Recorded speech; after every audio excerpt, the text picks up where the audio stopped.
Так, это у нас ортопедическое отделение в национальном госпитале. Вот мы сейчас на втором этаже. Вот лифт не работает. Чтобы попасть к ортопеду, нужно подниматься на третий этаж. Вот так вот люди поднимаются.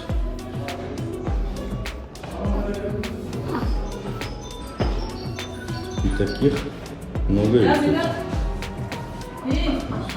А здесь до сих пор ремонт идет. 몸은 скажет, потом душой там это. Всем просто я медленно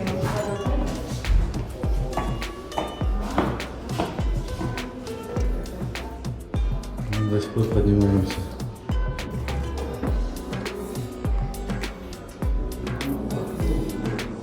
Осталось всего-то сколько?